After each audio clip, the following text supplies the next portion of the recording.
What situation is introvert's nightmare? Networking events. Edit. Wow y'all, thanks for all the upvotes, replies and awards. Didn't expect this, but good to know I haven't suffered alone here. Your social butterfly friend begs you to go to a party with him. You go there and he wanders off to talk to literally everyone there while you follow him like a puppy. As a child, my worst nightmare was when my parents got visitors and I'm stuck upstairs hungry and thirsty because I can't access the kitchen. After parties. You mean there's more stuff to do after the stuff we planned on doing? I only have so much energy to deal with people and it was already used up. A total surprise party for me at my place with everyone and their significant other, so I'm essentially the 49th wheel at my own party. Kill me now. Edit. I exaggerated the number, but I have been a 9th wheel at a couple's party. I did not know it was going to be all couples, but glad to know this is so relatable. Remember, introversion not equal to social anxiety. While the two can of course mix, introverts are people who charge their batteries when they are alone and have me time, and get drained faster when in a group of people. You can be a social introvert. I think what people in the comments are assuming is that introverts are people who hate social interaction or public events. That's not necessarily true. A ad hoc talent show with co-workers. As someone who's maybe not a full introvert but has a limit on my extrovertedness, this happened to me and I basically said no thanks. My college has put me in a shared room with a stranger who doesn't speak English. There is nowhere for me to go and recharge my social battery. I am losing my mind, don't get me wrong, I like my roommate. She seems real sweet, but by God I need a minute to myself. When your boss unexpectedly wants you to present something or talk about something in the moment. I need like a couple days to prepare myself for any speaking engagement, lol. A party where all people do is stand around and talk. For hours. I just want to be in bed with a book, thanks. A large wedding. Being the center of attention for an entire day sounds fucking terrible. Especially with a lot of family members I don't particularly care for, or haven't seen in years, and having to pretend like I'm happy to see them and oh my gosh it's been so long. No thank you. I am introverted but have good social skills, and these comments are purgatory. I am wincing at all of them. Thanks, I hate it. Also, karaoke night . Traveling to an event, like a big conference, where you'll be with co-workers the entire time for 2 days, and you share a hotel room with 2 of them. Literally no time away to yourself. And you arrive home Sunday night, and you work on Monday at 0730. I went to a wedding with my GF and she was the only person I knew at the wedding. She also was standing up in the wedding, so during the ceremony and a good chunk of the reception I had to find a place to sit with strangers and talk to no one. It was just awful. Showing up at a party where you are supposed to meet a friend and they are late. Or your friend disappears and talks with someone else and you're stuck alone to fend for yourself. Being asked to do some group activity on such short notice and being put on the spot without having a legitimate reason for not wanting to do it aside from I just don't feel like it. From personal experience, I will say introducing myself.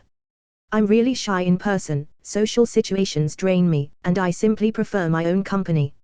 So name is Paloma, Dove in English, and growing up I'd always get made fun of BC of my name. I'd get bird calls pointed at me, bread and rice thrown at me, overall just shaming me for something I didn't choose. I didn't choose that name. I couldn't understand why my name was so triggering to these people. Today, I love my name, it's a symbol of peace. I find it to such a beautiful name and it represents me very well. So fuck them kids. Wanna hang out this Saturday? Sure. Saturday arrives, 10 minutes before hangout time . Oh also I invited my friend you have never met before to join us. Small talk. If I'm gonna give you my attention and take myself out of my inner world, you'd better have something stimulating to talk about. Never liked parties or partying. It just feels like fake fun. I'm supposed to have fun, right?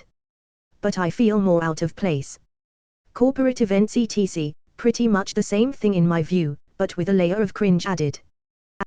Introverted cop here. Testifying in court sucks, especially when you're doing it solo and don't have a prosecutor just asking you questions. Solo is like 90% of all testimony though. Comments like "look who finally came out of their room" or "oh wow you can talk." When I finally step a bit out of my comfort zone. I think you are mistaking being an introvert with having social anxiety or being shy. An introvert isn't scared to talk to people or interact with them, he just wants to reduce the amount of people he interacts with. When the person you've been forced into meaningless small talk with just straight up does not read your subtle cues that you prefer to be left the fuck alone. Being told to smile more.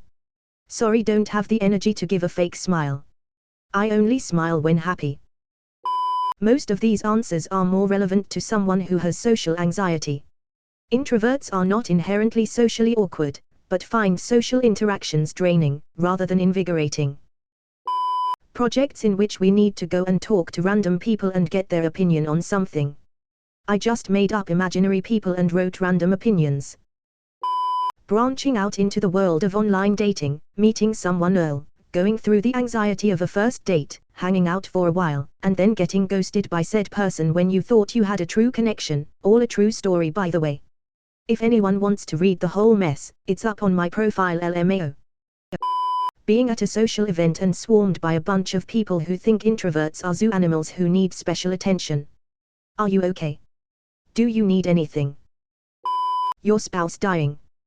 Good luck dealing with that on your own. Dealing with it by adding a bunch of social interactions that you're not used to is so hard too, but probably inevitable. After the helping social interactions, acting like things are okay or normal is brutally exhausting. No way to refill the tank anymore, just perennially empty. It sucks so hard. Vacation cruise. Being trapped for a week or more on a vessel with 4,000 people, drunk, loud, obnoxious, and that is just their kids. Having to form a group on a school project. Knowing damn well you're going to get the lion's share of work and partial credit. Going to a party/event with a friend and immediately finding yourself alone amidst people you don't know. Dear God. Doesn't happen to me nowadays, but mom going to pick up an extra item while the cashier is scanning our items. I could swear they go faster as soon as she goes to find that one item. Carpooling to a family Christmas party and having to wait until everyone is ready to go home. Traveling with a group where you get no downtime, no private rooms, no chance to read or sit in silence, always having to do something with at least one other person.